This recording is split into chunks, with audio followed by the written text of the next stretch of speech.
L'action, c'est peut-être de faire des recherches et des découvertes. Et puis, il y a un moment où, quand on est face à une situation inédite comme celle qu'on vit, il me semble que la prise de parole devient fondamentale. Déjà, il faudrait quand même qu'il se déstresse. Je pense que à partir du moment où on connaît la réalité, on est moins stressé.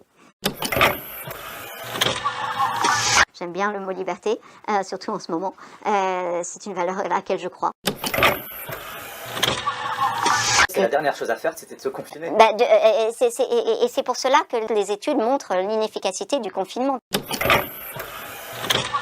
En ce moment, c'est regarder les choses avec un autre prisme, parce que le prisme du mainstream des médias habituels, j'ai bien vu ceux qui sont capables de commettre de mensongers sur ma personne.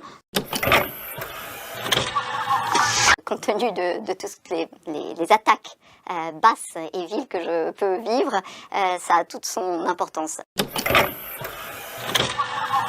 Le but n'est pas de dire que moi je détiens la vérité, ma conviction est que nul ne détient la vérité, mais que beaucoup se sont exprimés comme étant les détenteurs de cette vérité.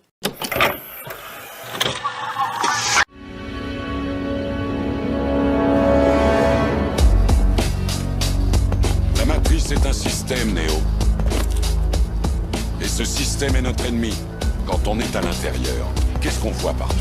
Des hommes d'affaires, des enseignants, des avocats, des charpentiers. C'est avec leur esprit qu'on communique pour essayer de les sauver. Mais en attendant, tous ces gens font quand même partie de ce système. Ce qui fait d'eux nos ennemis. Ce qu'il faut que tu comprennes, c'est que pour la plupart, ils ne sont pas prêts à se laisser débrancher. Bon nombre d'entre eux sont tellement inconscients et désespérément dépendants du système qu'ils vont jusqu'à se battre pour le protéger.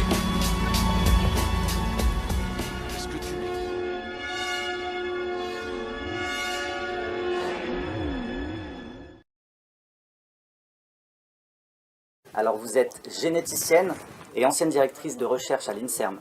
Vous avez publié dans les domaines suivants, sur l'épigénétique, la formation de la mémoire à long terme, les maladies respiratoires et du foie de l'enfant, la recherche sur le génome du vivant et des virus. Vous êtes spécialiste de l'ARN et on verra pourquoi c'est important. Un parcours très qualifié pour pouvoir apprécier la gestion de la crise du coronavirus et puis les contours de cette épidémie. Merci de m'accueillir. Je crois que nous avons en commun des problématiques de santé publique et de solutions simples à préconiser. Donc merci, merci pour le travail que vous faites. C'est le plus haut grade pour un chercheur. Du coup, c'est absolument, après directeur de recherche, il y a plus rien. Il y a des échelons, mais des échelons académiques, enfin des échelons administratifs, pardon. D'accord. Je préfère agir plutôt que d'attendre d'être en difficulté. Alors, la seconde question, c'est pourquoi avez-vous décidé d'agir dans cette crise sanitaire? Votre question est tout à fait aiguë, parce que compte tenu de toutes les attaques basses et viles que je peux vivre, ça a toute son importance. J'ai préféré agir, et pour moi l'action était dans la transmission des informations que je comprenais et des informations que je ne comprenais pas, parce que il y a un moment où l'action, c'est peut-être de faire des recherches et des découvertes, et puis il y a un moment où, quand on est face à une situation inédite comme celle qu'on vit, il me semble que la prise de parole devient fondamentale pour donner un éclairage juste autre. C'est-à-dire, le but n'est pas de dire que moi je détiens la vérité, ma conviction est que nul ne détient la vérité, mais que beaucoup se sont exprimés comme étant les détenteurs de cette vérité. La notion d'injustice est pour moi un moteur dans la vie, c'est-à-dire qu'effectivement, si j'ai choisi d'être chercheur et non pas médecin, c'est parce que j'avais cette espèce de conviction que quand on était chercheur, on apportait des solutions à beaucoup. J'engrange des résultats. Et une fois qu'on a engrangé des résultats, il donne un paquet de faisceaux de compréhension. Et là, il s'agit de sortir et de communiquer et de partager ce qu'on a compris. Et l'injustice, quand elle s'accumule un petit peu trop, elle me fait aussi sortir. Donc en fait, il y a l'accumulation de connaissances et puis une accumulation d'injustice. J'étais pas dans l'état d'avoir envie de prendre la parole, mais là, j'ai été véritablement sollicitée par un certain nombre de personnes qui m'ont dit il faut absolument que tu partages ce que tu comprends, parce que nous sommes dans un noir absolu. C'est pour ça que j'ai pris la parole assez tôt par rapport à plein de collègues. Mais c'est-à-dire que pour vous, le récit du coronavirus que l'on a des autorités gouvernementales n'est pas bon. C'est-à-dire que le récit, c'est-à-dire que très vite, on a présenter les choses comme si on comprenait tout et qu'on avait des certitudes. Et que ces certitudes émanaient d'un consensus scientifique. Comme toujours, je n'ai aucune certitude. En revanche, je considère qu'il n'est pas scientifique, vu le faisceau d'informations que nous avons, pour écarter du geste de la main le consensus scientifique dit que l'origine du virus ne peut pas être humaine. Est-ce que tous vos collègues disent que ce consensus est avéré ou alors... Non, on est à plusieurs collègues à avoir eu la même... Alors ça c'est assez sympathique, on s'est retrouvés avec des formations différentes, y compris de biochimistes, à avoir la même observation à la base de certains articles que nous avions lus, et en train de se dire, mais c'est quand même curieux, et à partir du moment où on dit c'est curieux, c'est que donc l'hypothèse reste tout à fait plausible. Elle ne peut pas être écartée, c'est tout ce que je dis. Sachant que, et ça j'aimerais quand même insister, c'est quand même, il y a une grosse variabilité de ce taux de létalité d'un pays à l'autre. Pourquoi ? Seule la prise en charge peut l'expliquer. Donc effectivement, typiquement, en Allemagne, si vous regardez les courbes d'excès de mortalité sur le premier semestre 2020, il ne s'est strictement rien passé. Donc vous voyez... Pas plus, pas moins. Ah, pas plus, pas moins que toutes les autres années. Donc c'est assez... dans certains pays, ça a été même moins. Peut-être du fait du confinement, finalement, qui a fait que les gens ne sont pas sortis. Quand même, les accidents de la route, de circulation sont quand même une cause assez importante des accidents. Donc voilà, du coup, cette absence d'excès de mortalité dans certains pays doit nous attirer l'attention sur le fait que donc... puisque le virus a circulé aussi dans leur pays, c'est donc qu'il n'y a rien à craindre de ce virus. C'est bien cela qu'on est en train de dire. C'est que nous avons les moyens de prendre en charge le virus au point de ne pas créer de surmortalité dans nos pays. Chaque test a ses particularités. Absolument. Ses façons de... Alors, en termes de cycle, d'amplification, tout ça. Ce test qu'on appelle PCR, et donc c'est très important de le dire par rapport aux autres tests. Donc c'est le test qu'on fait quand on vous met l'écouvillon en nasopharyngé ou dans le fond de la gorge. Eh bien, ce test PCR, il va attester de la présence ou de l'absence de séquence du virus. La séquence du virus, c'est son matériel génétique. C'est sa signature ? C'est plus que ça, c'est son disque dur. Et un virus a la particularité de ne pas être considéré comme vivant, comme un être vivant, parce que à partir de son petit disque dur, qui fait finalement ce qu'il est, il n'a la possibilité de rien.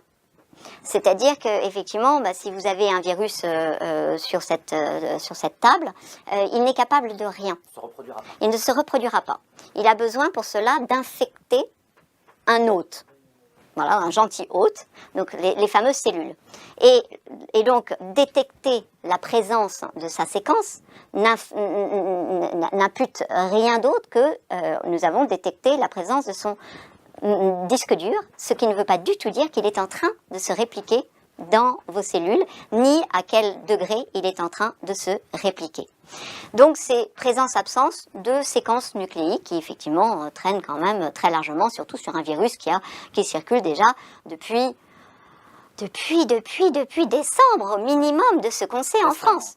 Donc vous imaginez bien que ce virus, on va le retrouver, ça semble logique. Donc, ce que vous dites, juste pour bien comprendre, c'est-à-dire que le virus, une fois qu'on a été en contact avec lui, des mois après, on peut se révéler positif à ce genre de test PCR parce qu'il va détecter un bout de matériel génétique de ce virus, mais dont l'activité est à zéro. Alors, je ne sais pas dans le temps, des mois après, on ne connaît pas la réponse à votre question. En revanche, ce qu'on sait, c'est que, en tout cas avec certitude, mais ça tous les laboratoires le savent, tous les laboratoires d'analyse rapportent que lorsque on est positif en PCR, on a entre, on va dire, 64% et 90% de chances de n'avoir aucun symptôme. Ça veut dire donc que ce que je vous dis est la stricte vérité, c'est-à-dire qu'en fait on a vu que le virus était présent, ça n'infère rien d'autre que le virus est présent chez la personne. Donc ça c'est un aspect qui est effectivement fondamental. L'autre aspect qui est fondamental sur ce problème du test, et donc qu'est-ce qui est important dans une épidémie? C'est quand même les décès, puisqu'en fait c'est ça qui va déterminer la dangerosité. Et c'est ça qui va déterminer la mise en œuvre de mesures, comme on dit, sanitaires, voire d'urgence sanitaire. Alors, j'aimerais quand même attirer votre attention sur l'état de la situation en France aujourd'hui. Vous avez eu la gentillesse de m'imprimer ce que je n'avais pas pu imprimer chez moi parce que là mon imprimante est défectueuse. Le cas de la situation en France aujourd'hui, qu'on vous présente finalement médiatiquement très largement. La situation est tout à fait préoccupante puisque nous sommes là en train de voir une exponentielle, c'est bien une courbe exponentielle qu'on voit. Alors là, on parle de cas. Les cas, c'est quoi? D'habitude, quand on dit cas en anglais, dans notre jargon, c'est des patients. Est-ce que ce sont des patients? Compte tenu du fait que je vous ai dit 64 à 90% de ces cas n'ont pas de symptômes, on n'est pas en train de parler de patients. Donc déjà, il faudrait peut-être refaire cette courbe par rapport à la présence non seulement de positivité, mais aussi de symptômes.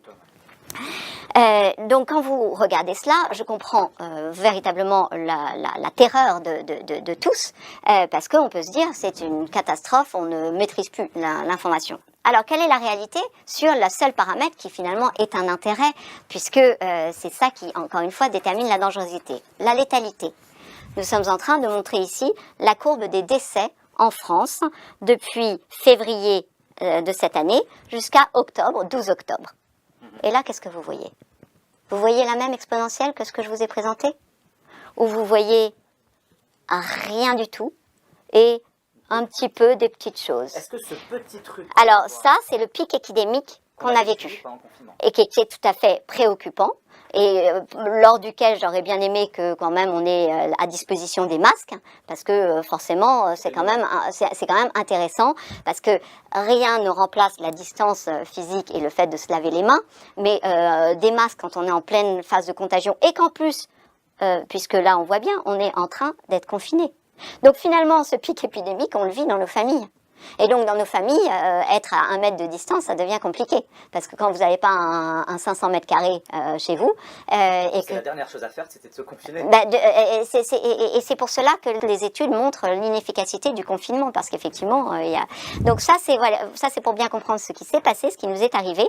Et qui fait que d'ailleurs, tout le monde a vu des ambulances, etc., des hôpitaux pleins. Les images qui tournent en boucle actuellement sont des images de patients qui sont positifs parfois en PCR, mais qui ne sont pas des patients Covid, puisque vous voyez bien de vous-même qu'on est en train de parler d'un événement qui n'a rien à voir. Et vous voyez même que c'est assez intéressant, c'est qu'il y a eu une espèce de, si on peut dire, une remontée, et puis qu'on a l'impression qu'elle est plutôt en train de descendre. Ah non, on n'est même plus en plateau, là, on est en... C'est-à-dire que cette loupe médiatique qui est faite sur cette partie-là. C'est ça, elle est là-dessus, et puis elle nous le présente comme ça. Alors évidemment, on panique.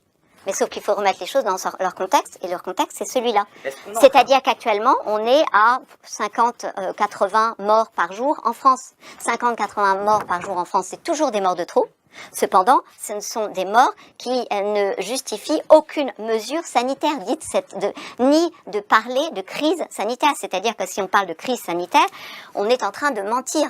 Puisque là, il y a, ça c'est un préoccupant, ça ne l'est pas. C'est-à-dire qu'il faut le contrôler, il faut le vérifier, il faut garder, mais il faut savoir raison garder. C'est-à-dire que ça ne mérite aucun traitement particulier, autre que celui qu'on a pour la grippe, que celui qu'on a pour des pathologies, on va dire, habituelles. Est-ce que ça veut dire que là, on a changé de paradigme sanitaire et épidémiologique? Si vous pensez que là, il y a une urgence sanitaire, ben, je ne le crois pas. Alors comment certains de vos... Et ça, c'est d'ailleurs, c'était quelque chose qu'on pouvait anticiper. De tous les coronavirus qu'on connaissait, on savait que l'histoire de la deuxième vague, elle tenait pas. Et encore plus, alors là, suspicieux, c'est un peu comme tout à l'heure, on disait certitude sur l'origine animale. Bon, moi, je ne peux pas avoir de certitude sur ce domaine-là. Et de la même façon, certitude sur une deuxième vague. C'est préoccupant de voir des consensus qui apparaissent avec des nouveaux virus qu'on n'a jamais vus auparavant. C'est toujours préoccupant. Et là, on est en train de nous faire le coup de la 3e vague et la 4e vague, je l'ai entendu. Donc, l'avantage, c'est qu'on sait à l'avance qu'ils vont la faire. Parce qu'effectivement, si ça, c'est une 2e vague, là, je ne m'y entends plus. Mais alors, est-ce que ça révèle des conflits d'intérêts majeurs de certains de vos confrères qui sont sur tous les plateaux télé? Je vous arrête tout de suite parce qu'en vérité... Je souhaite que nous reconstruisions ce qui a été détruit. J'ai deux collègues, pas une série de scientifiques, mais 2 collègues qui se sont exprimés à mon encontre de façon très déplacée et désagréable et mensongère. Pourquoi? Parce qu'en fait, ce qui est rapporté n'était pas exact. Par exemple, on parle d'une collaboration, il n'y a jamais eu de collaboration. Il y a eu la demande d'un chercheur que je prenne sa suite et sa succession dans l'activité qui était la sienne. C'est pas exactement collaborer. C'était quoi l'attaque qui vous a été faite? Écoutez, franchement, je vous dis, de la même façon que je ne veux pas attaquer aucun de mes confrères qui sont sur les plateaux actuellement, je ne souhaite pas attaquer ceux qui m'ont attaqué. Je pense que ceux qui jouent ce jeu jouent un jeu très dangereux à un moment où le pays est à genoux sur tous les niveaux, que ce soit le niveau financier, c'est-à-dire que tout le monde a un mal terrible à réussir à garder son travail, à réussir à travailler. Je ne parle pas de tous ceux qui ont déjà fermé leurs activités, ceux qui essayent de se maintenir en bonne santé et qui n'y arrivent pas parce qu'effectivement ils éprouvent une fatigue très importante à porter le masque à longueur de temps, et si vous leur demandez, la seule chose qu'ils ont envie, c'est de se débarrasser de ce masque, etc. Donc on est aux indicateurs en rouge. Alors là, pour le coup, je vais dans le sens du gouvernement. La France est en rouge, mais pas en rouge à cause du Covid, en rouge à cause des mesures qui mettent ce pays à plat d'une façon préoccupante, parce que le stress, vous le savez, j'ai vu vos articles très intéressants, le stress est un élément majeur de déclencher des maladies très sérieuses, et notamment des maladies génétiques. Oui, c'est un article qu'on avait relayé en plein confinement d'ailleurs de l'INSERM, qui rappelait une étude qui avait été faite sur ce sujet. Donc l'affaiblissement du système immunitaire en cas de stress chronique. Là, on voit bien que ça fait quand même des mois et des mois qu'on est quand même en stress chronique. C'est ça. Sur la peur de la mort, la peur du virus, la peur de contaminer ses proches. C'est ça. Donc il y a une complète stratégie opposée à ce qu'il faudrait faire finalement. C'est-à-dire que renforcer le système immunitaire serait une priorité. Pour le moment, on est plutôt en train de nous angoisser. Mais on verra ça sur ce point à la fin, parce que je pense que c'est intéressant de parler de comment stimuler notre système immunitaire face aux maladies en général, pas que contre le Covid. Ceci étant dit, une façon de résumer ce que vous venez de dire, c'est pour moi une gestion de crise totalement disproportionnée et systématiquement dans les mauvaises phases. Lorsqu'il faudrait... C'est même pas à rebours, c'est à contre-temps. On confine quand il ne fallait pas confiner parce que l'épidémie est en train de flamber. On nous explique que ça va lisser la fréquentation des lits, et en vérité, lorsqu'on voit ce qui s'est passé en Suède, qui n'a pas confiné, on voit qu'au contraire, ils ont eu un étalement, parce qu'effectivement, pour qu'une épidémie se propage, elle prend quand même un petit peu de temps. Tout le monde ne tombe pas malade magiquement au même moment. En revanche, confiner des gens malades entre eux, là, c'est plus rapide. Oui. Donc c'est effectivement exactement le contraire de la courbe. Je vous rappelle, parce qu'en fait, je me souviens, il m'avait fasciné. Il me semble que Olivier Véran nous avait montré que pour éviter cela, et pour arriver à cela, il fallait confiner. Et là, quelques mois après, je reviens et je dis, voilà, ça c'était la théorie, n'est-ce pas? Et voilà ce que nous avons vécu. Ça s'appelle asymptotique zéro, hein, quand même. Hein. Ça s'appelle pas une deuxième vague. Revenons juste au test PCR. Qu'est-ce que la plaque cribiforme? Ah oui, celle-là, elle a fait... j'ai été malheureusement coupée dans mon élan la dernière fois lorsque j'étais en train de parler à l'un de vos confrères journalistes, parce que j'expliquais je commençais à expliquer tout ce que je connaissais. Donc voilà.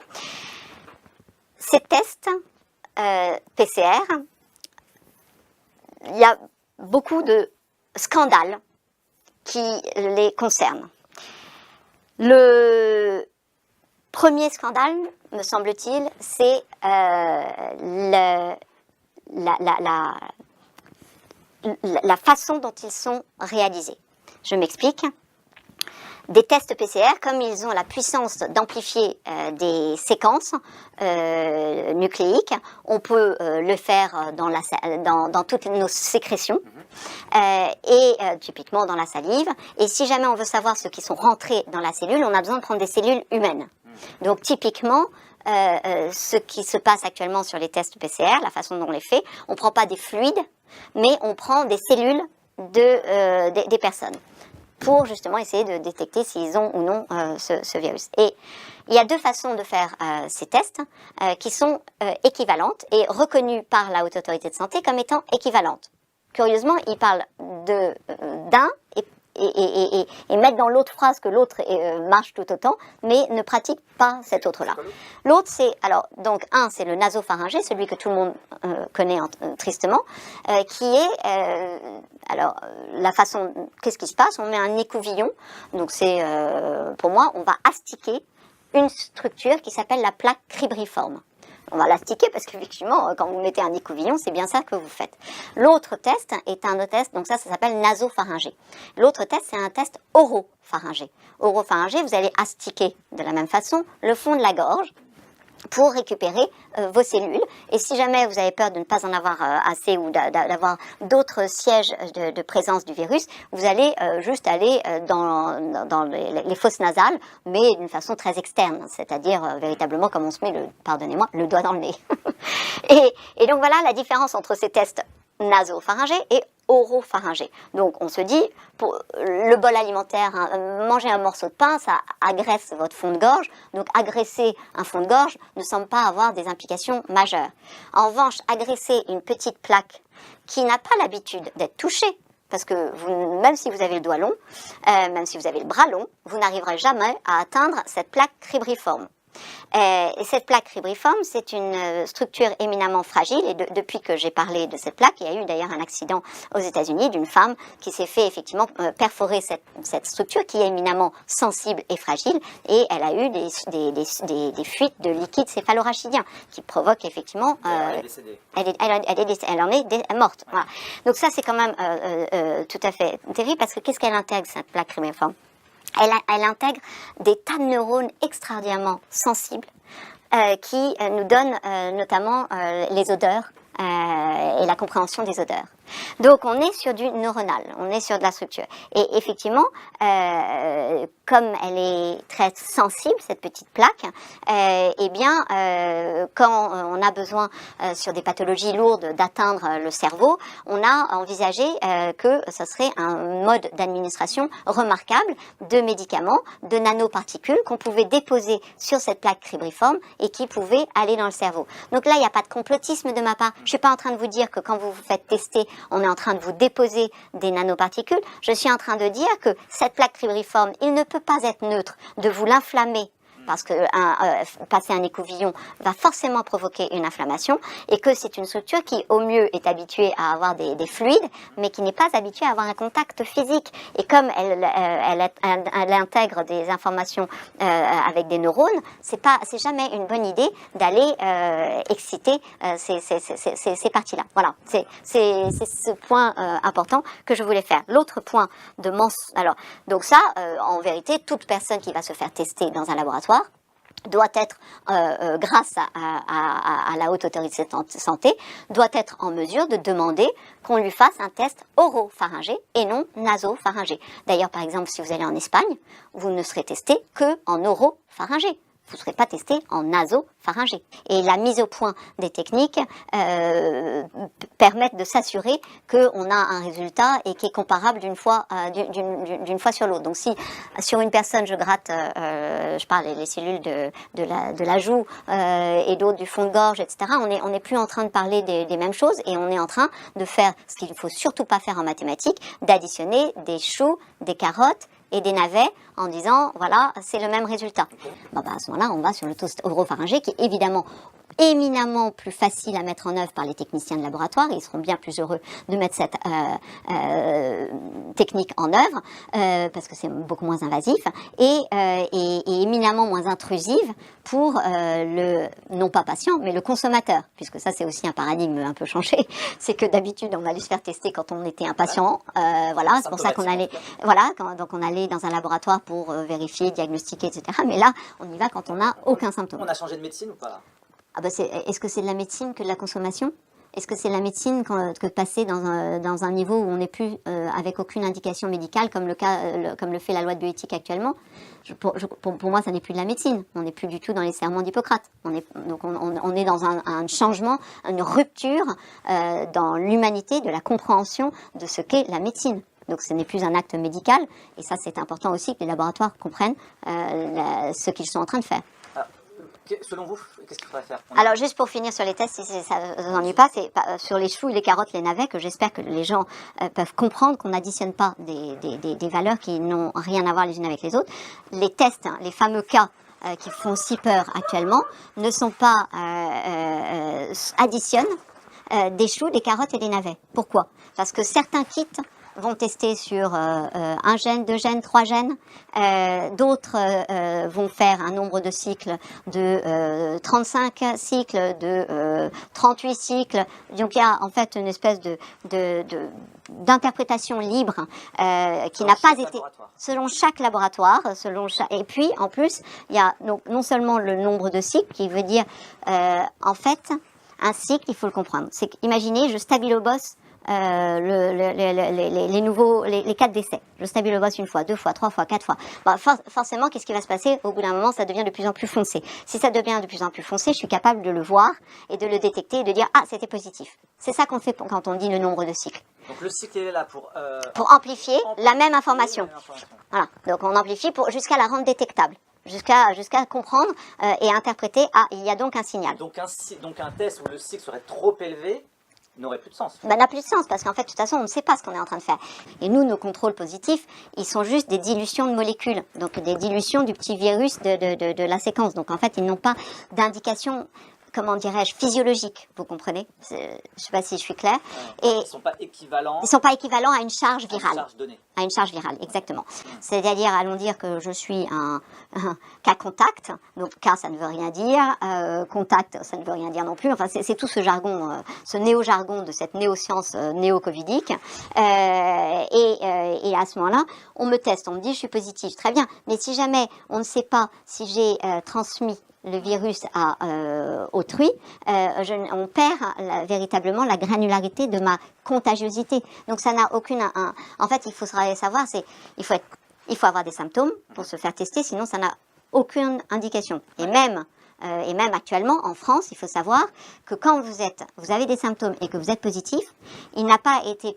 un protocole n'est pas enclenché. Par exemple, le laboratoire pourrait vous dire, puisque vous êtes positif et que vous étiez symptomatique, voilà, vous devez prendre de l'azithromycine et du zinc. Par exemple, ce serait raisonnable. Mais c'est pas ça, c'est pas le cas. Qu'est-ce qui se passe? C'est-à-dire que c'est à la libre... Il n'y a pas de protocole, en fait. C'est-à-dire qu'en fait, aujourd'hui, il y a un protocole de test et de médiatisation de cette maladie, mais il n'y a plus de traitement? Alors, il n'y a pas de... Puisqu'on a tout fait pour décrédibiliser certains traitements, du coup, l'État s'est retrouvé à son propre... enfin, les entités sont retrouvées prises à leur propre jeu et du coup, n'ont plus osé, oserais-je dire, donner une espèce de protocole, de feuille de route. Des études ont été abandonnées parce que certains bras qu'on ne voulait... Enfin, certains bras, ça veut dire certains groupes montraient l'efficacité de ce qu'on ne voulait pas montrer comme étant efficace. Donc dans ces cas-là, on arrête et on arrête net. Donc franchement, c'est pour ça que là, on tombe dans le complotisme. Vous voyez, il y a un moment où... donc en fait, je me dis, mais vaut mieux même plus regarder tout ça parce que c'était effroyable. C'est-à-dire que ça fait froid dans le dos, quoi. Bien sûr. En tout cas, ce qui est certain... Allons sur ce cas positif. Alors, sur ce cas positif, c'est ça. Donc que la bonne nouvelle, c'est ça. C'est que... Il n'y a presque plus rien. En tout cas, on est sans une mesure presque 100 fois moins... On ne peut pas parler d'épidémie. Donc on ne peut pas parler de deuxième vague, parce que ça serait... si on parle d'une deuxième vague, on serait en train de parler d'une épidémie. Vous comprenez? Voilà. Et là, vous ne voyez pas d'épidémie, vous voyez qu'il y a un certain nombre de cas, et ça donne lieu à ces propos surréalistes de le virus circule, le virus circule vite, on a l'impression qu'il est vivant finalement. En fait, d'un être non vivant, il passe par la case d'un animal qui circule. C'est ce que certains appellent aujourd'hui la coronafolie. C'est-à-dire qu'il n'y a plus de science, il n'y a plus de médecine, il n'y a plus de statistiques, de mise en perspective statistique. Il n'y a qu'un focus sur l'angoisse, un effet loupe sur la petite bout de courbe qu'on a à la fin de ce graphique. Et effectivement, si on met une loupe là-dessus, on a l'impression que c'est une montagne. Donc, ça, c'est accessible sur Worldometers. C'est le site d'ailleurs que beaucoup utilisent. Au lieu de subir ce flux incessant d'informations stressantes, j'aime pas le mot anxiogène parce que anxiogène, ça veut dire que ça génère potentiellement de l'anxiété. Mais en l'occurrence, elles ne sont pas anxiogènes, elles sont stressantes. Parce que quand vous voyez que ça flambe, vous êtes pas, c'est pas être anxiogène, là, vous stressez immédiatement. Et vous avez raison de stresser. Donc, vous voyez, c'est toute la difficulté d'être précis avec ce qu'on dit. Et on va tenter quelque chose d'assez novateur, c'est de parler de notre système immunitaire, parce qu'il a l'air d'exister encore. Et puis des masques aussi, parce que quand même, il y a quand même ce scandale des masques qui est quand même important. Hein. Pour vous, le porter en extérieur? Ah ben oui, parce qu'en fait, moi je vais citer simplement, si vous me permettez, je vais citer l'OMS. Hein. L'OMS écrit, à l'heure actuelle, on ne dispose pas encore de données factuelles directes de qualité, donc la qualité scientifique ça existe hein, quand même, qui atteste de l'efficacité du port généralisé du masque par des personnes en bonne santé, dans la communauté, et il faut procéder à un bilan des avantages et des inconvénients à cet égard. Ça tranche complètement avec ce qu'on entend. Ça tranche complètement et l'OMS insiste sur le fait, dans sa dernière publication sur le masque, sur le fait que les masques médicaux, chirurgicaux, FFP-N95 doivent être utilisés seulement par des professionnels de la santé ou soignants et seulement face à des malades présentant des symptômes. Ça n'est pas moi qui le dis, je ne suis pas une complotiste anti-masque, je ne suis pas une rassuriste, je ne suis rien du tout, que je suis qu'une scientifique qui essaye de faire entendre différents sons de cloche, de montrer aux gens qu'ils peuvent avoir accès aux données sans être scientifiques et comprendre par eux-mêmes. C'est peut-être ça qu'on me reproche, c'est qu'effectivement je considère qu'il n'y a pas de connaissances qui ne puissent être que celles d'une élite. Il y a des personnes qui auront des difficultés à vulgariser, et c'est très difficile de vulgariser. C'est pour ça que, par exemple, quand je m'exprime, je dis beaucoup de « eux », parce que j'essaye de traduire le langage scientifique dans une simplification qui correspond le plus possible, mais c'est-à-dire sans trahison, donc de traduire sans trahison le langage scientifique. Ça prend un petit peu de temps et d'adaptation, et certains considèrent qu'ils ne peuvent pas s'abaisser à cela, et donc on utilise des grands mots pour perdre les gens.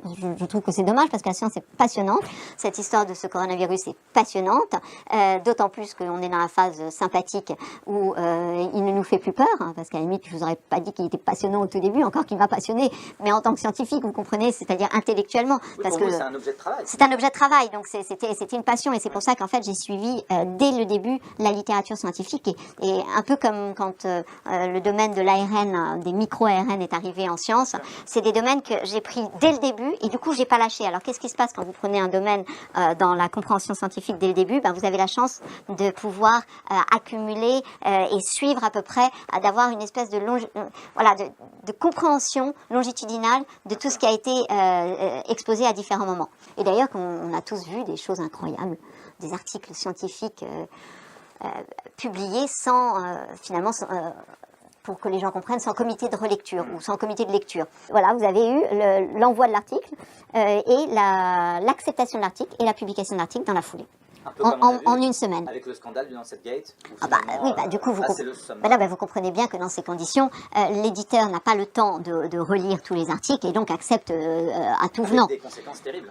Avec des conséquences terribles qui auraient pu être franchement évitables, parce que dans le cas du fameux Lancet Gate, c'est simplement que le gars, il a reçu son article, l'éditeur a reçu son article scientifique, il suffisait qu'il aille à la case conflit d'intérêts, il lisait ce que le scientifique rapportait de lui-même et il mettait sur le côté en disant suivant. Oui, oui, parce que l'un des auteurs était lui-même totalement conflicté. Donc en fait, dans ces cas-là, c'est même pas recevable en fait. Ça n'est pas, voilà, l'article n'est pas recevable dans un tel niveau de conflit d'intérêts. Alors, plus que de parler du système immunitaire, j'ai envie de dire, pour être très humble, être en bonne santé. Être en bonne santé, ça veut dire effectivement manger sainement, avoir une hygiène de vie qui soit saine sous tout rapport. Ça veut dire ne pas trop manger, manger équilibré, manger diversifié, faire du sport régulièrement, ne pas être stressé dans la mesure du possible, s'aérer régulièrement, aérer nos maisons régulièrement. Ça, on n'a pas. Je comprends pas. On a parlé tout le temps de gestes barrières. La mesure élémentaire lorsque une personne est malade, c'est d'aérer les pièces. Je ne l'ai jamais entendu. Pour renouveler l'air qui est confiné. Comme le mot confiné, on on sait qu'il est très négatif quand on dit qu'un air est confiné et il faut aérer. Donc il faut faire le contraire, il faut faire sortir, faire de... S'oxygéner en fait. Ah ben oui, c'est L'oxygénation finalement... est bonne pour le Ah ben oui, l'oxygénation... Enfin, il y a deux éléments vitaux incontournables pour notre vivant, c'est l'oxygène et le glucose. Cette hygiène de vie est tout à fait fondamentale. De la même façon que le lavage de mains, on est parvenu à... Je trouve qu'on est au gel, mais les gens, ils ont l'impression qu'ils mettent du gel et ça y est. Mais en fait, on a l'impression qu'ils dissocient complètement le gel et le lavage de mains. Il y a quand même, les dermatos rapportent beaucoup de cas de gens qui ne peuvent plus mettre du gel On a hydroalcoolique. une barrière bactérienne qui nous protège des virus sur les mains. Oui, pour la graisse. oui, notamment l'acide hyaluronique qui est cette espèce de remarquable tissu qui fait que l'épiderme est normalement une barrière contre le fait que le virus ne va pas pénétrer dans votre peau parce que normalement il va être freiné. Alors c'est sûr que plus on l'astique... L'alcool agresse cette Ah barrière. oui, l'alcool agresse cette barrière, donc ça c'est toujours aussi... Plus on se passe les mains au gel hydroalcoolique, Oui, mais plus on là, affaiblit cette barrière de voilà, protection. alors du coup, là, il y a encore une fois, il y a la raison qu'il faut mettre, et donc, c'est pour ça que pour moi, ce qui est important, c'est de rappeler aux gens, non seulement l'importance de convenablement se laver les mains, et l'importance de se laver les mains au bon moment, à se dire, bah, c'est bon, aujourd'hui, j'avais le masque toute la journée, alors peut-être que j'ai fait 50 fois ça, comme on le voit, parce qu'effectivement, aucune personne, vous ne voyez jamais qu'ils prennent l'élastique,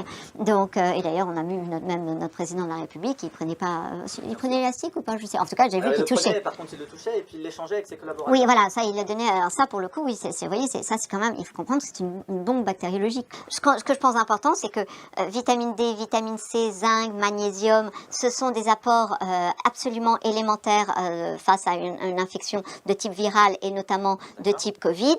Et du coup, il est bon d'avoir un médecin qui vous suit et qui vous dise, ah madame, vos niveaux de vitamine D sont un petit peu infraliminaires. Et donc, avant cet hiver, prenez surtout les personnes âgées. La modernité nous impose à croire que c'est la technologie qui va nous sauver, au lieu de ce genre d'approche simple comme une bonne hygiène de vie, une bonne alimentation. Le vaccin ? Le vaccin. Il est focus. Le vaccin. Effectivement, on veut nous faire sortir de ce confinement ou demi-confinement qu'on vit aujourd'hui ou de ces gestes barrières par le vaccin. Moi, je demanderais simplement à vos spectateurs de me dire s'ils considèrent que le vaccin est la solution au Covid. C'est-à-dire qu'effectivement, on est quand même en droit de se demander, quand on voit le nombre de décès actuels du Covid, est-ce qu'il y a une justification à envisager un vaccin, sachant qu'un vaccin, qu'est-ce qu'il fait? Il provoque chez vous une réaction immunitaire, c'est d'ailleurs le but du jeu, et donc il n'est pas neutre. Et l'autre aspect qu'un vaccin a par rapport à un médicament, le médicament va avoir une clarification, c'est-à-dire en fait il va être nettoyé, c'est-à-dire dilué au fur et à mesure dans le temps les molécules que vous avez ingurgitées, tandis qu'un vaccin il reste vous ne pouvez pas dans le corps parce que sa réponse, pas éliminer. Non, sa réponse elle est justement tout le but du jeu est que vous ayez une réponse pour toujours. Donc alors est-ce qu'il ne va pas y avoir une situation lorsque la grippe va reprendre, puisqu'on rappelle que tous les ans, en moyenne en France, la grippe fait 10-15 000 morts.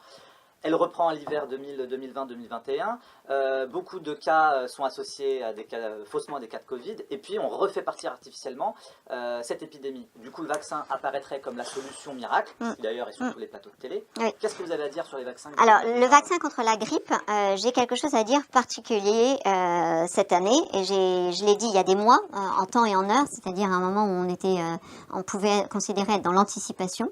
Il n'y a rien de pire que de réagir dans l'urgence. Parce que ça va à l'encontre du principe même de la médecine qui est la prudence. Sur le vaccin contre la grippe, moi, il y a deux éléments qui m'ont alerté. Il y a un premier élément d'un article qui avait une grosse cohorte. Une grosse cohorte, ça veut dire un gros groupe, c'est-à-dire de 6000 personnes, 3000 dans chaque groupe. Donc, c'est quelque chose de gros. Et il y en avait 3000 vaccinés contre la grippe et 3000 pas vaccinés. Et donc, effectivement, il y avait ce qui sortait, c'était que les infections respiratoires étaient plus fréquentes dans le groupe vacciné contre la grippe et non pas les pas vaccinés. Donc, c'est un peu contre-intuitif, on va dire, mais la grippe n'est pas au rang des infections respiratoires. En fait, ce qui est terrible dans ces histoires, c'est qu'on a considéré que les gens étaient irresponsables et incapables de gérer leur propre santé. C'est tout le contraire de ce que je pense et de ce que je promeux à Simplissima. Je considère que par une bonne éducation, par exemple sur le fait de laver les mains, par exemple le fait d'aérer les pièces quand elles sont confinées, nous arrivons à un meilleur état de santé général. Et quand nous arrivons à un meilleur état de santé général, nous arrivons à une prévention d'un certain nombre de maladies qui du coup n'ont plus cours. Par exemple, le diabète de type 2 est d'une certaine façon peut être considéré comme une épidémie parce que nous consommons trop de sucre. Donc soyons plutôt dans une prévention plutôt que toujours en train de courir après les conséquences de ce qu'on a lancé. Effectivement, dans le contexte d'urgence qui est celle de ce qu'on nous fait avaler comme une crise sanitaire, voilà, eh bien, on a développé en urgence des vaccins. Et quand on développe en urgence des vaccins, il y avait une nouvelle technologie qu'on n'a jamais utilisée chez l'homme, qui est le vaccin ARN, mais qui est beaucoup plus simple à mettre en œuvre. Donc effectivement, du coup, qui peut répondre à la production plus massive de doses de vaccins. Alors c'est l'ADN qu'on amplifie, c'est l'ARN qu'on détecte parce qu'il y a une étape intermédiaire qui fait qu'on le passe en ADN pour pouvoir faire le Stabiloboss. En fait, si je passais sur l'ARN, je ne ferais rien avec mon Stabiloboss, ça serait transparent, alors que si je passe sur l'ADN, ça passe. Donc en fait, j'ai fait une étape de faire de l'ARN en ADN. Une transcription. C'est voilà, l'ARN. C'est comme ça que ça s'appelle. Voilà. Et donc, l'ARN est un état intermédiaire de molécules entre l'ADN et la protéine. Et donc, de ça de très intéressant, c'est qu'il interfère avec des tas de molécules et notamment avec ce qu'on appelle les micro-ARN, par exemple. Et donc, ce qui est intéressant, c'est que à partir du moment où vous mettez un ARN, cet ARN lui-même peut devenir un piège, un micro-ARN. En fait, les conséquences moléculaires d'un ARN, c'est extrêmement difficile de les prédire parce que y a trop de niveaux où l'ARN peut intervenir. Une protéine, en soi, elle ne peut rien faire que si elle a une copine et à ce moment-là, déclencher des cascades. Un ARN, c'est bien plus subtil que ça, c'est-à-dire qu'en fait, il peut déclencher des cascades parce qu'il peut interagir avec plein de molécules. Donc, un vaccin, un ARN, peut interagir avec plein de molécules. Et donc, en fait, il y a l'intention qui est de dire je veux provoquer une réaction par la cellule qui va faire que il va y avoir un effet vaccinal du vaccin. Ça, c'est l'intention, c'est théorique. C'est un peu comme tout à l'heure, je vous disais, si j'avais construit le SRAS-CoV-2, théoriquement, je me serais attendu à beaucoup plus de morts qu'il n'y a eu. Et bien là, de la même façon, la théorie fait que je peux m'attendre à un potentiel vaccinal. La connaissance par les gens du monde de l'ARN savent que quand vous allez mettre un ARN dans la cellule, vous n'en êtes plus maître parce que il se passe plein de choses. Pourquoi? Parce que déjà dans la cellule, il ne faut pas se l'imaginer statique, elle est tout le temps pareille, elle a tout le temps le même nombre d'informations, etc., etc. Et donc effectivement, vous déclenchez des cascades extraordinaires. Tout l'intérêt de travailler sur les micro-ARN comme je faisais, parce qu'effectivement, vous déclenchez des cascades d'effets incroyable et multiple. Alors qu'en général, la protéine, vous êtes plutôt sur une cascade, 2 cascades, 3 cascades, mais c'est un nombre de cascades un peu plus limité. C'est un outil beaucoup plus puissant. On le maîtrise à 100% ou pas? Non. Comment voulez-vous le maîtriser puisque vous ne connaissez pas les acteurs avec lesquels il va interagir dans votre cellule. Donc on sait à l'avance qu'on ne pourra pas maîtriser l'ARN. Par définition. En plus, ce qui est intéressant, c'est que j'ai des collègues qui ont fait une publication là sur l'ARN au niveau de la fameuse séquence S dont je vous parlais tout à l'heure. Et ils ont montré, alors c'est du théorique, c'est du computationnel, mais logiquement, il y a une partie qui doit arriver, que cet ARN au niveau de S, c'est-à-dire l'intention des vaccins actuels, c'est-à-dire ce que développent les laboratoires actuellement, est capable d'interagir avec des petites séquences d'ARN qui ont un impact notamment sur l'olfaction, sur l'odorat, et donc des choses qui ne sont évidemment pas neutres. Et donc à partir du moment où on sait que théoriquement elles peuvent interagir avec ces séquences-là, enfin voilà, on devrait être... Une boîte de Pandore, Ah ben on des ouvre une boîte de Pandore et c'est pour cela que jusqu'à présent, s'il y avait eu des tests en phase 1 de vaccins ARN, il n'y avait jamais eu de commercialisation de ces vaccins OGM. Vous avez le disque dur, c'est l'ADN, vous avez les applications et les disquettes, c'est l'ARN. Et puis vous avez l'ordinateur, c'est la protéine. Et avant, les autres vaccins n'avaient pas les disquettes, n'avaient pas d'ARN. Et donc voilà, exactement. Ils mettaient un virus atténué pour voilà, que le corps lui-même exactement. travaille. Voilà. Et alors, les vaccins, j'attire quand même votre attention sur le fait que les vaccins qui sont basés sur des virus actuellement sont des vaccins qui sont construits sur des chimères.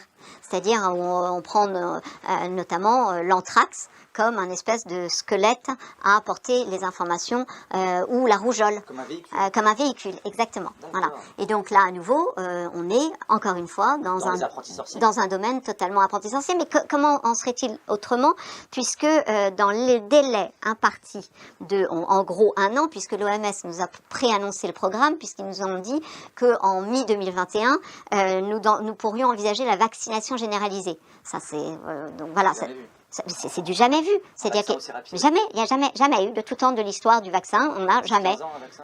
Oui, c'est ça, exactement, 10-15 ans. Et d'ailleurs, du coup, il n'y a pas eu de vaccin ni pour le SRAS ni pour le MERS. C'est totalement expérimental et avec des vaccins qui n'ont jamais été, des types de vaccins qui n'ont jamais été commercialisés auparavant.